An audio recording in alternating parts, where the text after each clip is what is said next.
this game. I admit I actually kind of ran into a problem with it. I mean, in terms of reviewing it. There's two reasons for that.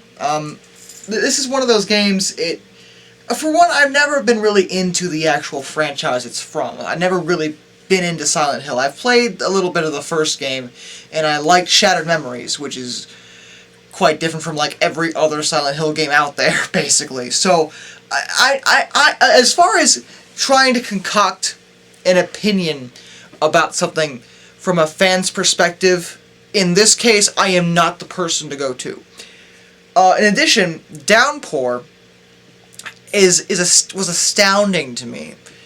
The first time I played it and tried to get through it, I didn't get very far, which was actually part of my problem with this.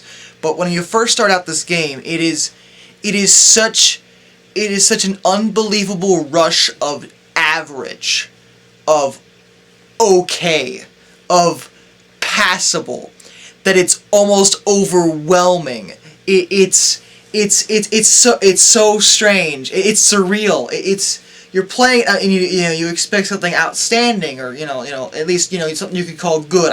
Couldn't even say that it's good. It's just okay. Let me try to explain this. Okay, so Silent Hill Downpour is another installment in the Silent Hill franchise, and on the surface, looking at it, you might say, hey, this looks pretty good, for the most part. And in some ways it is. Upon a second playthrough, I got a lot farther this time, because the first time I didn't really get far before I ran into trouble. But I got a lot farther this time. Upon a second look, I would actually be willing to say that it's above average, for the most part. The problem that I have with Downpour immediately is that it takes its sweet-ass time getting there. See, the other Silent Hill games, they don't really waste time. They sort of throw you into whatever freaky stuff is happening, and Downpour really didn't do that. It tried, but it sort of ground its wheels in the dirt for the longest time. Until inevitably, you do eventually reach the town of Silent Hill, and once you're there, things pick up quite a bit, but it takes... you really have to push to get there, I guess, is my issue with it.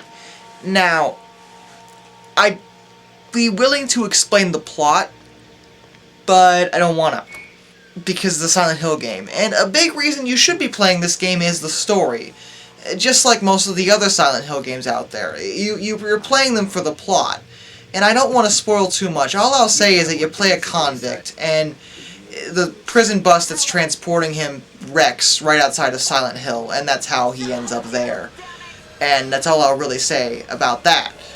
The plot, however, is probably one of the shining points of the game. It's genuinely interesting. The main character is someone that you would like to learn more about. The few supporting characters that there are interesting enough to keep you going. It's a plot that you're going to want to play through, and that's something good, I suppose. Another point that the game really shines is overall presentation and setting, the actual environment you're in. It's genuinely spooky. The game did a really good job at setting the tone, and that only gets better as the game goes on. Again, especially when you get to the actual town of Silent Hill. But where the game starts to get really averagey for me is the actual game mechanics. It's just such a basic game. I mean, don't get me wrong, the control is fine, and there's nothing inherently bad about the gameplay. It's just so basic, whether it be the combat or the movement or really anything about it. I guess I could start talking about the more unique aspects about it, because there are a few points about the game that are a little bit different. Like, for example, there are certain scripted situations where you essentially get to choose your path, and by that I mean you get to make the main character do two different things or react to situations differently. I've noticed neither choice seems to change what inevitably happens. It does indeed affect the flow of the game, and it will affect your ending overall. And yes, much like most of the Silent Hill games, there are multiple endings to be had here. So that's something interesting. I think the game itself is really hampered by just a lot of questionable design decisions. For example, the very first thing that happens after you get off the bus is that there's two different paths you can take. One of them is up this hill, but as you go up it, this tree falls, and the main character says something about how he can't progress anymore. But the tree is like a foot high! But apparently this is your barrier, this is your level barrier, you can't go past this point. And I'm well aware that a lot of games will have, you know, level barriers to make sure you can't go off the main path. I get that, but when it's something so abundantly stupid that it can be easily, you know, passed by, it just drives me crazy. At the very least, put a pile of logs there, something larger that I'd understand that, you know, maybe the main character couldn't get by. Not just a single tree. Also, like I said, the chunk of the game before you get to Silent Hill is really dull. Stuff happens and, you know, it sort of sets this creepy mood, I guess, you know, and like I said, the actual atmosphere is great.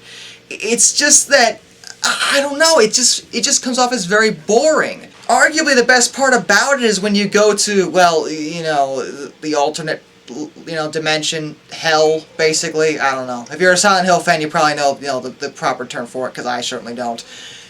Which is actually pretty well designed. There's obviously a water theme going on here, and it looks all grimy. It looks dirty. It looks like you're descending into hell. I mean, it's really good. And this part of the game was actually good, except for one thing: the red light. This giant red light thing that chases you. I don't even know what it's supposed to be. And I know in the end, you know, you find out what it represents, and it has something to do with his backstory. I understand that, but it is a red flashlight. Run. Look, at least in Shattered Memories, and a lot of Silent Hill fans love to complain about Shattered Memories and how you run for something, but, you know, at least there, you were running from monsters, and you had to, you know, beat them off of you. I mean, there was something to it. Not the red light. No, not the red light. The other part, I also hate this fucking staircase, and you want to know why? Okay, you have to go up it, but it keeps repeating, and it goes on forever. No, seriously, it really does go on forever. You're supposed to turn around and go back down, and that's how you get out of it. I guess that's a little, you know, interesting, but I don't know. I don't even know how to explain that. Also, I fucking hate these bat enemies. I mean, I know they don't look like bats, but they crawl on the ceiling like bats. Bar none, one of the most irritating enemy types in the whole game, and they drive me nuts. I mean, I guess you don't see them that often, but just no. No. No! I don't. No! But, you know, it's like I said, once you get to Silent Hill, the game actually picks up quite a bit. It lets you wander around in more of an open world kind of way, where there's different things to look at. It's a lot like the original game in that regard. And once you hit here, it's actually a pretty competent game. To the point, I would say, of being worth the trip, you know. I mean, this part of the game is actually quite good. It's creepy, the atmosphere is nice, wandering around in this lonely town is just... it's surreal, I think is the best way to put it. And the genuinely scary parts are you know, mostly in Silent Hill. Not so much outside, but once you go into the buildings, then things start getting weird. And I tell you what, there's actually one thing about this game that does genuinely scare me, and it's because it doesn't happen in a predictable way. It's something that the game developers programmed, and to most people, it might sound like it's just an annoyance, but it's not. It always catches me off guard for some reason, because I never see it coming. Okay, for some reason, the developers programmed it so that some, I stress this, some of the doorways you go through, the doors, will actually slam shut behind you. But they don't do it, like, immediately. They do it, like, as you're walking away. I think once you get a certain distance away from them, and it's not like they just shut, you know, slowly. They slam behind you, and it always just, like, stop it! I freaking hate it when they do that. And the problem is that not every door does it. Some doors will stay open. I don't know why, but some doors are supposed to stay shut, and they are keen to let you know about that. On top of that, in this particular house, this just drove me nuts. It's just a creepy place to be. I mean, maybe if you're a horror game veteran, you might be used to this sort of thing, but I'm not the type of guy that plays a lot of horror games. I mean, you saw how I reacted to Cry of Fear. Who does this? Ah! What? I've never heard you scream like that before. That wasn't fun for me. this is genuinely scary for me. Whether it be the disembodied voices, whether it be the sound of a baby crying, because, you know, I really need to hear that right now, whether it be those fucking doors, the game can give you chills. It can be a scary experience, so it actually succeeds at being a horror game. And when you consider the fact that a lot of horror game franchises have gone down a more action-esque route, it's pretty nice to see that Silent Hill is still remembering where their roots are. I'd say if you're a fan of Silent Hill, or horror games in general for that matter, and you haven't been willing to give this one a shot, well, give it a shot. And keep playing at least until you get to Silent Hill. By that point, the game picks up quite a bit, and it's definitely worth a playthrough. Till next time, this is Darkness, and I bid you all a fond farewell.